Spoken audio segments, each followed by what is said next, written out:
O que o prefeito faz para disfarçar aumento de IPTU, né? Ele faz um cálculo extremamente complexo que você não consegue acompanhar. E é o que acontece hoje em São Paulo. Eu duvido alguém me trazer alguma lógica da cobrança de IPTU em São Paulo. É impossível. Não existe. Simplesmente não existe. Né? É um completo absurdo. Né? E aqui em São Paulo, é que aí a gente vai entrar naqueles papos, eu gosto bastante, que é aquele papo técnico, né? De plano diretor, que os caras já estão até me zoando. Tudo é bom dia, plano diretor, bom dia. Porque realmente o assim. O que é plano diretor? Vamos lá, cara. Plano diretor é basicamente, eu vou fazer uma analogia com games aqui. Quando você vai jogar SimCity, é o nome? Você vê ali uma terra. Aí você vai construindo as coisas. Tem um rio aqui. O que eu vou fazer com esse rio? Eu vou retificar? Eu vou deixar ele aí? Eu vou jogar cocô nesse rio? Eu vou colocar uma usina nuclear do lado de uma escola? Eu vou criar uma estrada? Eu vou descolar. Isso é o plano diretor. É como você vai usar o solo da tua cidade. A partir dali você tem as leis de zoneamento. São as derivadas do plano diretor. Então, por exemplo, aqui você pode construir XYZ. Com esse imóvel XYZ, você pode usar ele para ABC. Entendeu? Então, hoje o nosso plano diretor de São Paulo, se eu puder contar uma história rápida aqui, qual que é a história de São Paulo, que é uma coisa muito interessante. Quando os imigrantes... São Paulo não era uma cidade grande, há pouco tempo atrás. São Paulo nunca foi uma grande metrópole. São Paulo cresceu no final do século XIX e século XX, quando ela explodiu. Né? O que aconteceu? Quando você chegou no meio do século XX, 1950, São Paulo estava no auge. Estava crescendo pra caramba. Você tinha projetos como o projeto do Copan, do Edifício Itália, do Conjunto Nacional. Naquela década estavam florescendo, né, todas essas ideias modernistas e tal, e futuristas, não sei o quê. São Paulo começou a crescer muito. Eles falaram, gente, agora quem tá, quem não tá, não tá. E a gente cometeu o nosso primeiro grande erro histórico. O prefeito Anhaya Mello, ele criou um plano diretor que você não poderia, por exemplo, construir unidades de apartamento menores do que 80 metros quadrados. Porque, segundo ele, um apartamento de menos de 80 metros quadrados serve para você fornicar, não para você criar uma família. Acredite se quiser, um prefeito com uma caneta na mão é capaz de fazer uma burrice desse tamanho. Mas eu já vi muito a perda. Não, isso eu tô falando lá atrás, anos 50. Entendi. Só que, calma, vocês não foram piorando. 1974. Foram piorando. Caralho. Dividimos a cidade em 8 zonas, das quais você não poderia explorar o potencial construtivo do teu terreno acima de 100%. Ou seja, você tem o terreno de 100 metros quadrados, você só pode construir 100 metros quadrados. Por quê? Você não pode construir 200, 300, Porque 400. não sair de controle as construções. Exatamente. E eu vou te falar o slogan do plano, você vai acreditar. O slogan do plano diretor de São Paulo dos anos 70 era: São Paulo não pode crescer. Olha o absurdo, cara. Sério? Olha o absurdo. Aí, como tudo aqui no Brasil, né, você não pode a não ser que você pague. Então, quem tinha grana ia lá, pagava, aumentava ali o gabarito, tarará. O que foi acontecendo? São Paulo foi se tornando uma cidade muito cara nas regiões centrais. Quem tinha grana morava nas regiões centrais. Quem não tinha ia para as áreas periféricas. E isso foi se tornando uma bola de neve e até hoje a gente não corrigiu. Só para você ter uma ideia, São Paulo é a única metrópole do mundo que cresce nas periferias e diminui nos centros. Quando eu falo centro, eu não falo Praça da Sé, não. Eu tô falando Cambuci, Vila Prudente, Piranga, Tatuapé, Carrão. Se você pegar as regiões centrais de São Paulo, que é onde você tem mais linhas de metrô, você tem mais árvores, você tem mais prestação de serviço, você tem mais segurança, nos melhores lugares para se morar em São Paulo, você tem cada vez menos gente. Está diminuindo a população das regiões centrais de São Paulo e as áreas periféricas estão se tornando cada vez mais densas. Porque é muito caro. Porque é muito caro morar no centro. Então você está basicamente o seguinte: você está falando para todo mundo que chega em São Paulo, ou que vai ter um filho em São Paulo, ou que vai crescer em São Paulo, eu não quero você aqui no meu jardim. Você vai lá para PQP, vai lá para Capão Redondo, vai lá para Guaianazes. Aí a prefeitura não consegue nem levar estrutura física de saneamento básico para essas pessoas. Como é que vai levar estrutura social? Como é que vai levar saúde, segurança, cultura? Mas por que ela não consegue? Porque não consegue, cara. O que é mais fácil? Você criar uma estrutura de esgoto, por exemplo, numa região centralizada, onde a verticalização vai fazer com que a iniciativa privada construa para cima, né? Inclusive água, esgoto, eletricidade, etc. Ou eu te empurrar lá para 60 quilômetros do centro de São Paulo e tentar levar um cano para recolher o seu cocô lá longe. Não, com certeza é mais fácil Exatamente. Você colocar na centralizada. Agora, mas há quem argumente que seria trabalho do governo levar esse serviço até lá no Acre, o cara na fazendinha. É papel do governo. É papel do governo também te deixar mais seguro. Sim. Agora, se alguém entrar aqui, nós estamos ferrados. Não tem como chamar a polícia. Mais ou menos, nós tem você aqui, cara. Tem esse spoiler aqui, meu irmão. Imagina, cara. Nossa, não tem um Kim ali também. Ele vai hackear o cara. Ele vai se transformar em Power Ranger. Mas então, cara, o que aconteceu? A gente fez isso com a nossa cidade. A gente empurrou as pessoas para a periferia. E aí você imagina o caos que é, por exemplo, uma pessoa que mora, como eu falei, lá em Arthur Alvim, Alvim para ela ir pro centro da cidade trabalhar e ter prestação de serviço. Hoje em São Paulo, vou dar um exemplo. O cara fica 2 horas no trânsito. 3, 4... Cara, se você... olha isso. As empresas de telemarketing estão na Paulista. Por que elas estão na Paulista? Porque nas áreas periféricas você não tem nem regularização fundiária, você não tem o título de propriedade do terreno, você não consegue alugar. Você não consegue falar assim, vou alugar um prédio de, 10 andares, vou construir para fazer uma empresa gigante de telemarketing no Arthur Alvim. Porque não tem regularização fundiária, você não consegue. Então você tem que ir para as áreas centrais, onde é caro, etc.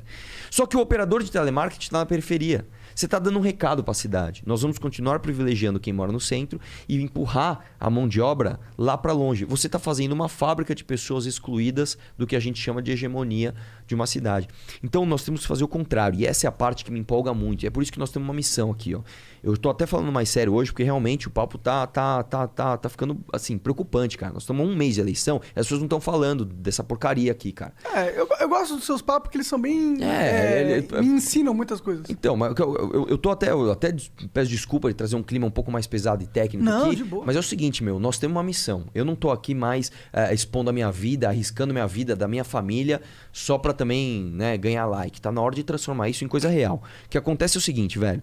Nós temos a revisão do plano diretor de 10 em 10 anos. Nunca isso foi debatido em São Paulo. Nunca. Nunca as pessoas normais foram procurar saber o que é um bendito do plano diretor.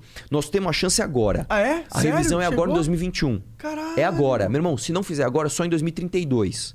Nós temos a chance agora. E tá Nós vamos fazer o quê? Agora? Dá pra mudar tudo. Dá pra mudar Construir tudo. do zero a parada. Dá pra São Paulo ser uma cidade de primeiro mundo. Quando a gente viaja pra Nova York, pra Barcelona, pra Paris, pra Buenos Aires, a gente sai maravilhado.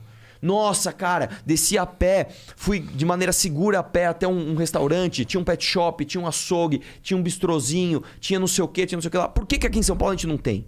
Por que eu tenho que viajar pra, pro Uruguai pra ter algo parecido? Tá errado. Nós temos que ter aqui. É aqui que nós temos que ter. Nós vamos fazer o quê? Nós vamos entregar a oportunidade de rever o plano diretor pra quem? Pro Bruno Covas? Pro Celso Russomano? Pro Boulos? Meu irmão, é responsabilidade da nossa geração mudar isso aí. Eu até peço pra quem tá assistindo aqui, meu irmão, tem que falar de eleição. Então, uma 30 dias de eleição tem que falar. Tem que converter 20 votos, pelo menos. Tem que falar, meu irmão, não é por mim, é pela tua cidade, cara. Nós temos que virar 20 votos cada um pra gente chegar lá, meu. Temos que chegar lá. Então, assim, cara, infelizmente, a gente fica preocupado estudando essas coisas e vendo tarará. E a gente não vê o debate sério, né, cara? A gente vê o Bruno Covas fazendo uma fonte de 100 milhões de reais com a minha grana, com a tua grana. Ele fala, eu vi que alagou e ficou feio. Pra alagar no primeiro dia. Entendi. Aí vem os tontos lá, os especialistas. Não, já sei, vamos transformar o Minhocão em parque. Meu irmão, enfia o Minhocão, você sabe aonde, meu irmão. Não é isso que tem que fazer. Você tem que discutir urbanismo. Como é que você vai? Aí vem o cara... Não, é tarifa zero. Que tarifa zero, irmão? Você tem que discutir a máfia dos transportes. Máfia do transporte já quer arrecadar mais do que a própria prefeitura. E quando rola... Ninguém vai botar o dedo na ferida? Quando rola essa revisão do plano diretor, o prefeito ele tem controle absoluto ou é algo que tem que passar pelo vereador? Excelente pergunta. Aqui é o seguinte, o plano diretor, a revisão do plano diretor, ela é prevista para ser feita do prefeito, então é o executivo que propõe. Eu quero propor isso daqui. Em conjunto com as associações de bairros, então você é um conjunto... O que é uma associação de bairro, cara? Por exemplo, você sabe o que é Consassa no 80 e tantos senadores, que tem mandato de 8 anos, o cara tá cagando para popularidade. O município e o estado são diferentes. O prefeito ele vai negociar com 55 vereadores dos bairros vizinhos. E o orçamento da prefeitura ele é muito poderoso. Então, o vereador, quando ele cheguei.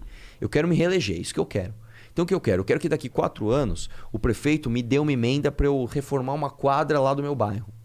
Ou seja, o prefeito tem muito poder sobre aonde ele quer levar, qual a direção que ele quer levar a cidade. Tanto que aqui tudo passa, por bem ou por mal. Seja até projeto impopular. Aqui passa taxa de lixo, aqui passa lei cidade limpa, aqui passa reforma administrativa, aqui passa reforma da Previdência, aqui passa privatização. No auge da polarização política, passa privatização sem resistência política. Então, cara, prefeito que põe culpa em governabilidade para não fazer as coisas, tá terceirizando a responsabilidade. Tá falando, eu não quero fazer, vou deixar para outro, eu não consegui. Não é culpa minha.